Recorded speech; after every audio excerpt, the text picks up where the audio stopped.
Hello, this is Paloma. I come back with the story the sky is telling for the next few days. Beloved family, thank you for your time. I think we are all settling the new energy in all of our bodies, still vibrating perhaps in the turn of the wheel with the solstice, and also in this invitation to stillness through the stillness of the sun itself. In truth, I think we know, no? It is in stillness that we actually arrive. We arrive home, we arrive into serenity, we arrive into our hearts. I was today in a word circle with a friend, and I was sharing that I was feeling like a lot of contrast in different impulses inside of me. To begin with, my mind like super active with a lot of ideas and decisions and plans, and like even a sense of urgency in a way. But then my body saying like I have no energy to race behind your mind, like feeling in my body that I actually want to sleep late, that I want to rest, like a completely different pace. Finally, to arrive at my heart, when I finally got to my heart, to feel that there is a space of trust in divine timing, like knowing that everything is happening in the precise, divine, and therefore perfect timing. Solstice is giving me this, now remembering the simmering fire that we are in this Sagittarius lunation that we are wrapping up this week. So first of all, that this is a week of the last quarter. So we are, and it's also the last week of 2024, no? So we are that, like settling everything inside. There is like a reflexive, introspective kind of energy. Of course, there are the festivities, but in general, it's a week more about culminating with gratitude, with celebration, but also with this introspection, I would say. It is a true beauty that this year there is an actual synchronicity with the lunar calendar and the Gregorian calendar as well. I think that's beautiful. So what happens these next few days? We have the square of Jupiter in Gemini retrograde and Saturn in Pisces. Let me give you a little context. This already happened. We had this first square on the 19th of August this year. Then we have the second square on the 24th of December, and we're going to have a third and final square by June 2025. So what happens with cycles like this, that they have like a long breath? We have to be patient with what they present and what they develop through the time.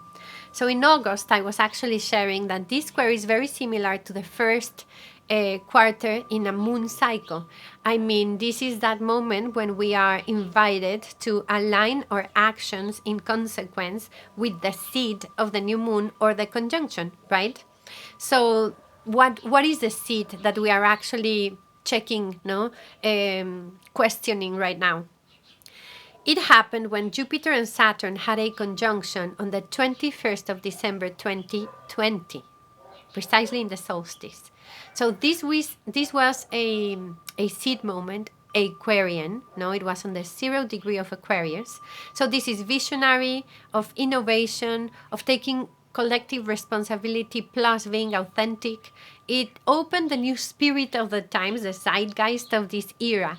Right? So right now, at this first square of their relationship, there is this deep questioning, no? How are we responding to this calling to be creators, to be the ancestors of the new era, of the new age, to be the masters, the airbenders, that master the realm of air, which is mind, thought, communications, and consciousness.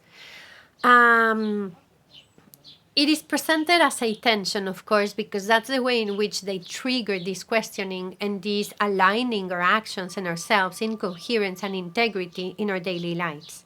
So Jupiter is expansion. Wherever he is, he's going to be amplifying, inviting us to grow, to enlarge. And then Saturn is restriction, contraction, and boundaries, inviting us to mature. In truth, they two work like a wonderful couple for manifestation. They are complementary energies, okay? So at this moment, Jupiter is retrograde, so I'd give more strength to Saturn. I would say we have to do Saturn in order to live the expansion and the beauty of Jupiter. So what is Saturn asking, no? He's speaking about spiritual responsibility, I would say, on Earth in a practical sense, being realistic about what we want to build to build towards our vision of the future. And the challenge, I would say, is to actually manage Jupiter, who is expanding Gemini, right? Is this restlessness in our minds, these options, these crossroads that we find ourselves in. Also the creativity, because there's lots of creative energy around. It might be a little too much, and then Saturn comes in and says, okay, let's sober up. It's a little bit like I was telling you at the beginning, remember? Like my mind is going in such a speed, but then my body says, okay, I cannot go at that speed, so it might be too much, might feel a little chaotic. So let us be diligent, understand what's truly important, discipline ourselves, and bring order into our lives. If we think about it, we are waning right now, no? We are closing the year. It is natural to have this desire to put some order back into our lives, to actually be accountable for what we need to be accountable, and to culminate and close whatever needs be so we can actually open ourselves to new energy. In Pisces, I would say, though, it is with abundant compassion, forgiveness, and connection to the dimension of soul that we are called into this, no? In our hearts, I would say. If our hearts spoke, perhaps it would be something like just trust it, love it all. Saturn in Pisces is divine timing. And it gets interesting because Mercury gets in the conversation. He already was part of these dialogues while he was retrograde. So now he goes second, I think it's the third round now. And he's going to be in a T-square with Saturn and with Jupiter, no? So it's mutable energy. It asks for adaptability, flexibility. It sounds a lot like neuroplasticity to me as well. And he brings this layer of the questioning, of the inquiry in terms of our beliefs. Our beliefs determine a lot of our perception, right? And we have gone through the retrograde to cleanse our perception. So perhaps this week, from a different perspective now, we will go back into conversations that could be, I mean, the invitation is for them to be truly honest and sincere, compassionate, but also towards a resolution. Deep questions and inquiries, I think we can shuffle with right now is, if we are truly inclusive, for example, if we are able to hold space for different perspectives, if we are embracing true diversity, and what does it mean to be free? No, because that is precisely that. For me, this dialogue is not only like you are responsible because you're free. It's more about like, let me see how I can phrase it in English. It's like you are responsible to be free. What do I mean by this? We are responsible to heal, to decondition our minds and ourselves, to dissolve and integrate all of these contradictions and paradoxes and dissonances in the space of our heart. I think this happens in the space of the heart portal, where we have enough space and compassion to remember ourselves in unity, at the same time celebrating authenticity and the creative input of each individual.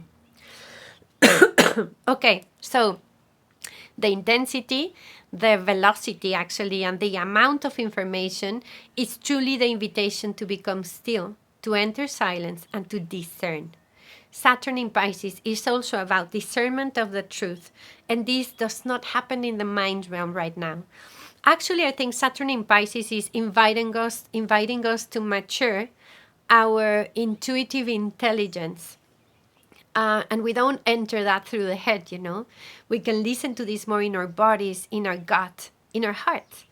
And there is a need for serenity, for silence, so that we can actually open ourselves to listen to this intelligence. And then everything becomes possible, actually quite clear. Okay, the next big alignment for this week is towards the weekend. It's Venus in Aquarius in a square with Uranus in Tauro. And this is a tension. It's also super creative energy. It's actually sort of demanding originality, transparency. And look, Urano is the ruler of Aquarius where Venus is. So I think in terms of Venus, it looks like there's a surprising turn at the corner of our lives that will shake us up. And it's also an invitation just to be true and honest with ourselves, to explore, to play, to have a healthy detachment to the story so we can find a way of telling our stories and telling ourselves differently. And to make room for these surprises, in this occasion, I think it's not only life surprising us, it's about surprising ourselves in terms of Venus. Like, who do we like? What do we like? What are we attracting? What are we enjoying? How do we relate? What do we give value to? There's like a splash of futuristic energy, visionary, authentic energy in all of our interactions. And it looks like we need to close this calendar year with a lot of openness and also becoming really responsible of what we truly are. Plus allowing the mystery be mysterious with everything else, and just having faith, having joy, and why not, like this realistic optimism would be what Jupiter and Saturn would ask of us. So this is all preparing the scenario for a beautiful new moon in Capricorn on the 30th of December, on the 9th degree of the School of Structures. And as I said, there is this synchronicity, right, with the lunar cycle and the calendar year this time, which is amazing. And this new moon in Capricorn is really about strategic planning. It's a seed of foundations, of commitments. In a new year, it really aligns with the idea of resolutions, right? There is a certain serenity and maturity in this seed. But how about this? I'm going to be talking to you about the new moon in my next delivery. I won't actually be doing a video next Sunday because I'll take some time for my silence and my birthday, which is precisely on the new moon. But I will come back in the next few days to give you some keys about this new moon, maybe 2025. I'm very excited about 2025. I think we've entered this fast lane in which within 7 or 8 months, everything changes. It's such new energy, such change, a shift really of the energy, which is why I think it is important to actually take some time to integrate right now, to find peace with everything that has been, with everything that is, and with everything that will be. Okay, that's what I have for this week, beautiful family. Thank you for sharing your comments, for your trust, for sharing space here with me. I'll be speaking more to the 2025 astrology as we start going into it. And yeah, to whomever actually celebrates Christmas as such, well, Merry and Happy Christmas.